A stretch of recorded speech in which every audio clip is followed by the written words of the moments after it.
Alors, la Bible n'a pas été construite par des hommes, mais un esprit supérieur venant du Père a dicté chaque mot, mais aussi son agencement. Son agencement, ça veut dire que chapitres et versets ont été placés comme des codes mystérieux. Aujourd'hui, le sens de ces codes nous est révélé pour nous aider à nous préparer au retour du Seigneur. Je dois le dire et le redire aussi souvent que je peux, mais nous devons nous juger nous-mêmes, et les chiffres et les nombres sont là pour nous aider à le faire. Comme charité bien ordonnée commence par soi-même, alors je vais commencer par moi. J'avoue que je n'aurais jamais osé annoncer publiquement quoi que ce soit durant mes 25 premières années de conversion. 25. J'étais baptisé d'eau, j'étais converti, mais je me sentais bridé, ligoté, avançant à pas de fourmi dans ma foi. J'étais hésitant, j'étais influençable, oui, j'étais influençable, car j'ai cru et j'ai colporté de fausses doctrines. Et puis je n'étais pas appelé à passer devant mes frères et sœurs avec un message d'enseignement ou avec un message d'exhortation. Alors pourquoi je me sentais si honteux de le faire? Eh bien, j'étais pendant ces 25 années, j'étais aveuglé, moi aussi, et aveuglé par la connaissance biblique, mais aussi par le fait d'en connaître toujours plus, par mes études, par mon travail. Alors je me croyais pourtant saint, alors que je mettais des fautes inavouées sous le tapis, comme tout le monde. Je refusais de voir en face mes propres contradictions. C'est comme si étaient sortis de moi deux vies, en fait deux enfants.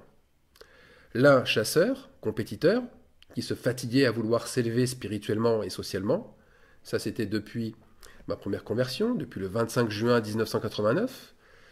Et l'autre, c'est ce que je suis depuis le 25 juin 2014, un enfant plutôt paisible et tranquille. Pourquoi je prends ces deux enfants? Parce que Genèse 25, ça va tellement dans ce sens. Lorsque Rebecca, femme d'Isaac, devint enceinte, après un long moment de stérilité, elle enfanta deux fils. Elle enfanta Ésaü, l'habile chasseur, et Jacob, l'homme tranquille. Vous voyez, la force et la tranquillité, mais s'opposent toujours en nous, tout comme Ésaü et Jacob, qui ont dû se séparer, tout comme aussi le besoin d'épanouissement personnel d'un côté, que nous avons, mais aussi le besoin d'aider et d'aimer son prochain de l'autre. Bien souvent, ça va en opposition. Mais il arrive voilà un temps de jugement où nous sommes amenés à faire un choix.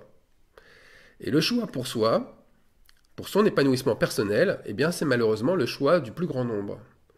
C'est l'incrédulité qui dicte cette loi. Jean 12, 25. Celui qui aime sa vie la perdra. Qui a perdu sa vie parce qu'il s'aimait trop à Jérusalem?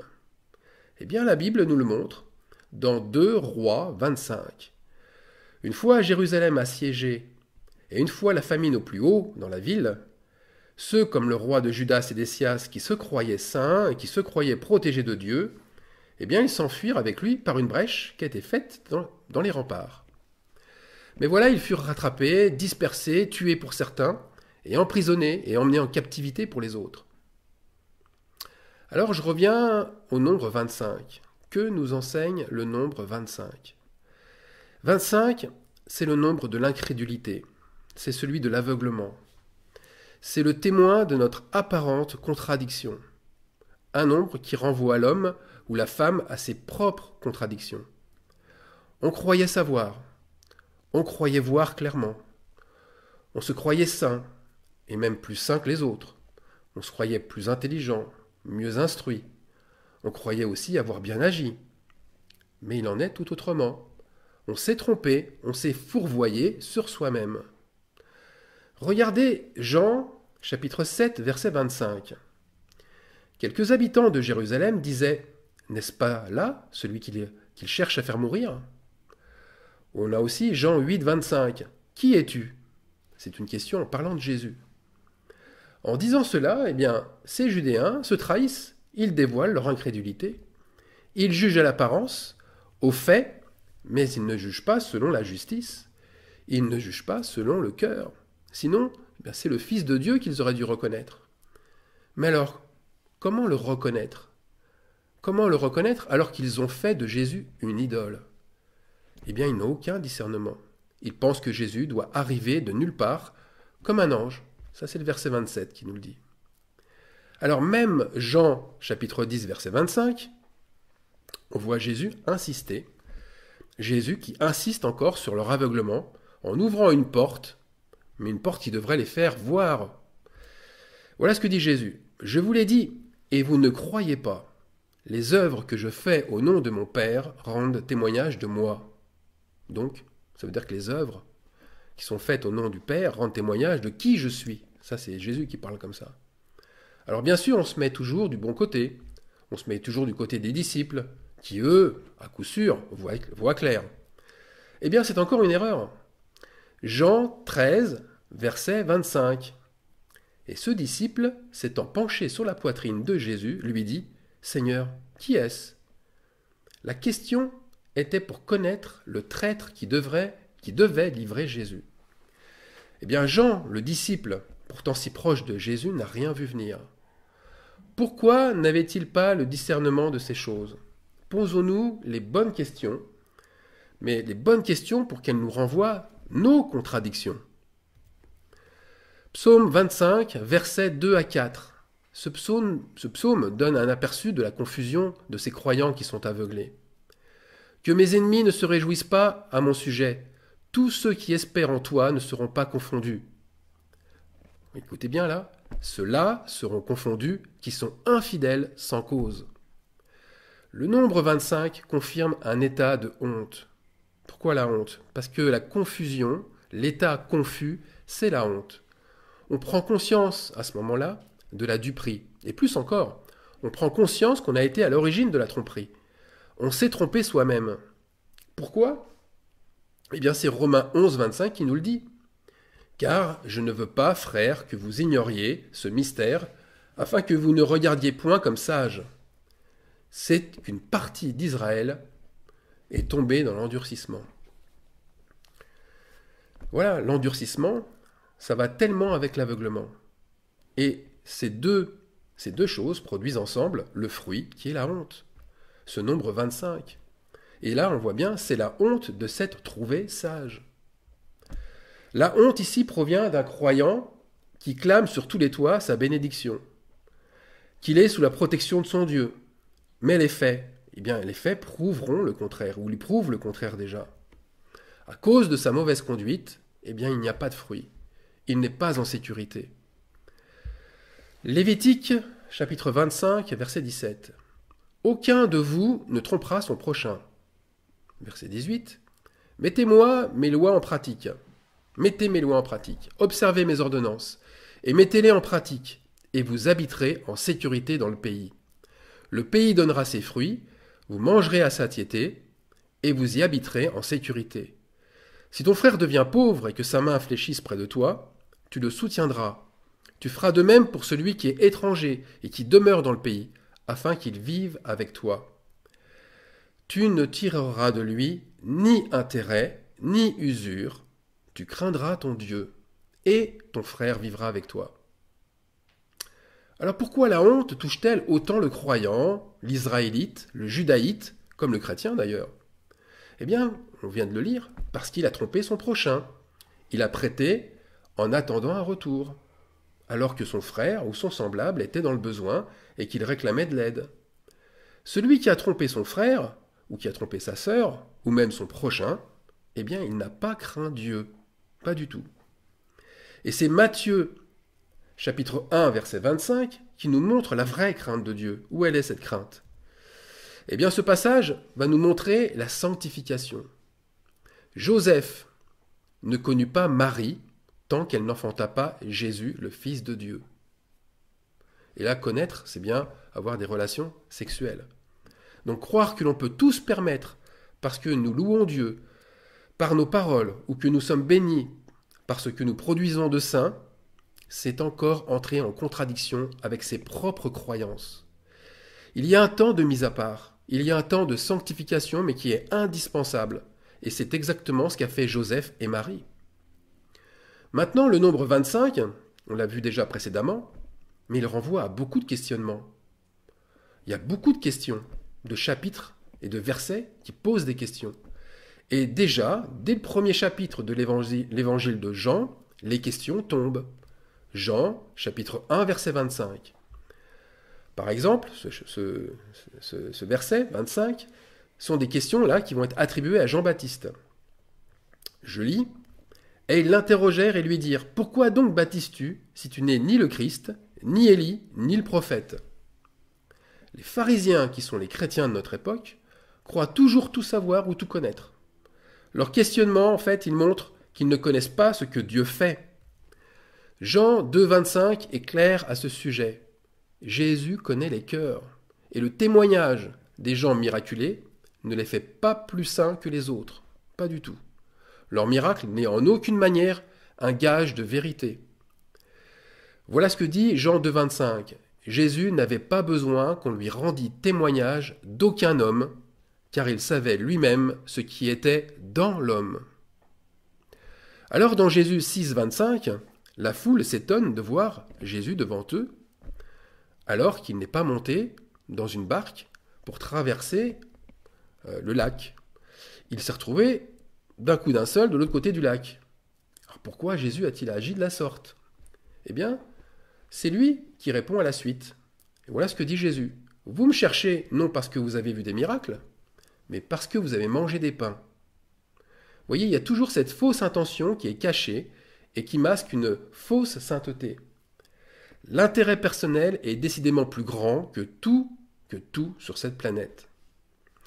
Alors Jean 3, 25 montre aussi un point de contradiction essentiel et qui enflamme ceux qui se croient saints. Voilà ce point de contradiction. Or, il s'éleva de la part des disciples de Jean, une dispute avec un juif touchant la purification. Ah, la purification. Toujours un sujet aussi brûlant et toujours un sujet aussi cloisonnant. Eh bien, plutôt que de se disputer sur la parole, plutôt que de créer des divisions, fais ce que Jean 4, 25 dit. Et Jean 4, 25 dit « Accorde-toi promptement avec ton adversaire pendant que tu es en chemin avec lui, de peur qu'il ne te livre au juge et que le juge ne te livre à l'officier de justice et que tu ne sois mis en prison. » La prison, c'est d'abord celle que nous construisons. C'est celle que nous faisons nous-mêmes en refusant de nous réconcilier avec notre adversaire, en refusant de nous remettre en cause. Les murs de cette prison, ce sont d'abord nos idées fortes, ce sont d'abord nos certitudes qui jugent l'autre, qui le condamnent, mais, attention, qui nous enferment en durcissant notre cœur. Alors continuons avec Jean 5, 25. Les morts entendront la voix du Fils de Dieu, et ceux qui l'auront entendu vivront. Alors ici, le salut est pour tous. Encore un témoignage que le salut n'est pas que pour certains, même pour celles et ceux qui seront condamnés par leurs paroles et leurs actes. La deuxième résurrection est encore pour le salut. Et Jean 11, 25 continue à confirmer cela, quand Jésus le dit. Jésus lui dit, je suis la résurrection et la vie, celui qui croit en moi vivra, quand même il serait mort.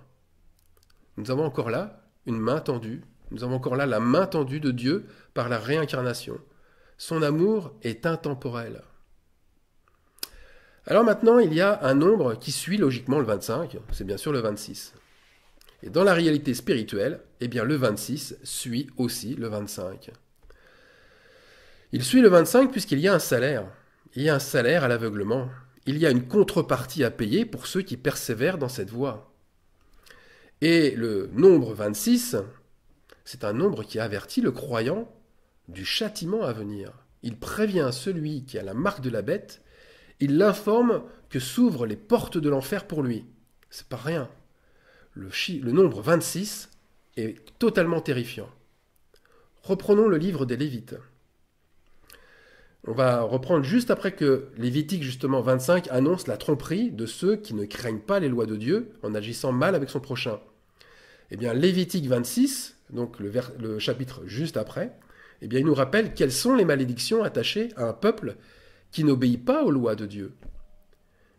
Ces malédictions, quelles sont-elles?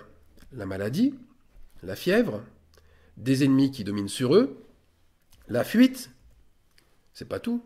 Puis ils seront châtiés 7 fois plus. Leur orgueil sera brisé, ainsi que leur force. Leur travail sera improductif. Enfants et bétail seront détruits. Mais c'est pas fini. Puis les châtiments augmenteront encore 7 fois plus. Par la guerre, par l'épidémie, par la fraternité qui sera détruite, et même la nourriture ne donnera plus sa consistance. Et c'est toujours pas fini. Et les châtiments augmenteront encore 7 fois plus. Ils mangeront leurs enfants, leurs idoles seront détruites, les familles et les villes réduites en désert jusqu'au pays tout entier. Alors c'est vrai, il y a vraiment de quoi être terrifié et de quoi trembler. Quelle folie alors que de persévérer dans le mal. Quelle folie de se placer sous une loi qui ne fait qu'augmenter le poids des souffrances. Pareillement, le psaume 25, si on prend maintenant les psaumes, il insiste sur la confusion, sur la honte des infidèles. Vous pourrez le lire, vous allez voir, c'est de A à Z. Hein. Et le suivant, le psaume 26, il met en avant la suite qui est logique. David suppliait Dieu en disant « N'enlève pas mon âme avec les pécheurs ».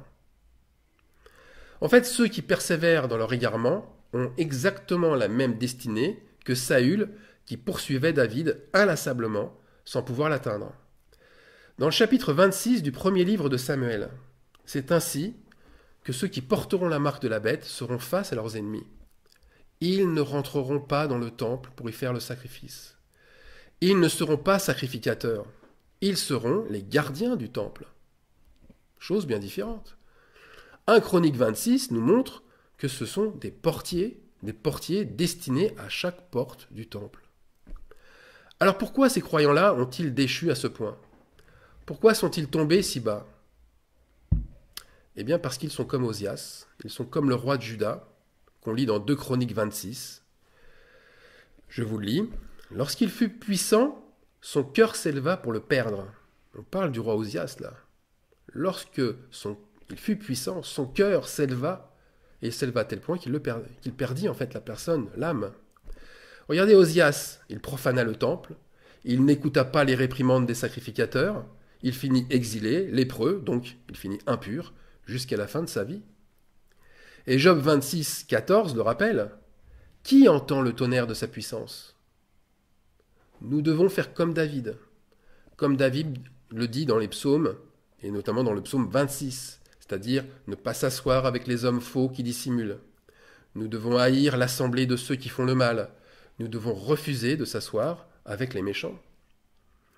Et Proverbe 26, c'est aussi un véritable plaidoyer contre l'homme qui se croit sage et qui se trahit par ses actes.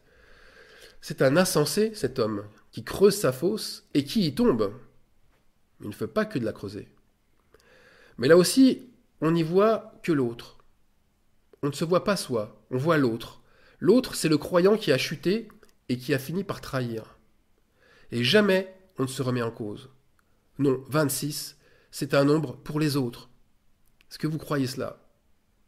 Alors regardons de plus près le chapitre 26 de Matthieu. Ce chapitre 26 évoque bien sûr la trahison de Judas. Et d'ailleurs, c'est ce qui est écrit, mieux vaudrait pour cet homme qu'il ne fût pas né. Mais regardez plus en profondeur. Dans ce chapitre 26, il y a le reniement de Pierre, il y a l'abandon de Jésus dans le jardin par ses disciples, qui s'étaient endormis. Il y a aussi l'épée de Pierre qui a agressé un soldat. Et pour finir, il y a les faux témoignages devant les chefs religieux. Eh bien, tous finiront comme l'apôtre Pierre aussi, par pleurer amèrement face à leur mauvaise attitude. Chapitre 26. Si on lit maintenant Proverbe 26, 12, eh bien, il résume bien la situation générale. Si tu vois un homme qui se croit sage, eh bien, il y a plus à espérer d'un insensé que de lui. Alors maintenant, on va finir par Daniel, par le livre de Daniel, chapitre 7, et on va prendre les deux versets qui se suivent, 25 et 26. Daniel reçoit à ce moment-là une vision. Il reçoit la vision de l'Antéchrist. Un roi qui s'élève au-dessus d'autres rois. Je commence par le verset 25. Il prononcera des paroles contre le Très-Haut, il opprimera les saints du Très-Haut, et il espérera changer les temps et la loi. Et les saints seront livrés entre ses mains pendant un temps, des temps et la moitié d'un temps. Donc, on peut le dire dans un premier temps, le verset 25 nous donne la hauteur du roi qui s'élève, ou aussi la hauteur de son cœur. Et cette hauteur correspond au niveau de son aveuglement. Ce roi dirige, oppresse un peuple saint, un peuple qui est saint. Mais, regardez bien, avec comme but de changer deux choses, le temps et la loi. Le temps, c'est ce que nous sommes en train de faire en ce moment, en train de sonner de la trompette avec les nombres. Nous sommes dans le temps de se juger soi-même, d'examiner ses propres œuvres. L'Antéchrist, lui, cet esprit ténébreux, ne sonne pas du tout de cette trompette. Il presse davantage le troupeau à manifester des œuvres spectaculaires, des actions collectives, des actions qui se voient, qui impressionnent. Et il presse aussi son troupeau à payer des taxes injustes, des dîmes, des offrandes en tout genre. Ensuite, nous avons la loi. La loi de Christ, elle passe par l'amour de son prochain, et cela de manière libre et désintéressée. La loi, elle est en fait dans le cœur, alors que la loi de l'Antichrist, elle est plutôt ailleurs. C'est l'obéissance, c'est la contrainte, et en plus, la contrainte et l'obéissance à un homme plutôt qu'à l'esprit. La lettre est toujours mise en avant, bien avant l'esprit. Alors voilà, le verset 26 annonce la chute et le châtiment de l'Antichrist. Puis viendra le jugement, et on lui ôtera sa domination qui sera détruite et anéantie pour jamais. Tout cela pour vous dire que, eh bien, nous aspirons, nous croyants, à ce nombre 26. Bien qu'il soit si terrifiant, nous aspirons à ce nombre, parce qu'il est si libérateur. Un disciple supporte le mal. Est-ce qu'il le supporte longtemps ? Daniel, dans sa vision, a dit « pendant un temps, des temps et la moitié d'un temps ». Ce n'est pas quelques heures ni quelques jours que nous devons endurer, mais bien quelques années. Car le disciple sait que cessera la domination du mal. Oui, le mal, et sa domination surtout, cessera. Et cette domination sera détruite, mais seulement après que son temps de sacrifice sera accompli. Amen.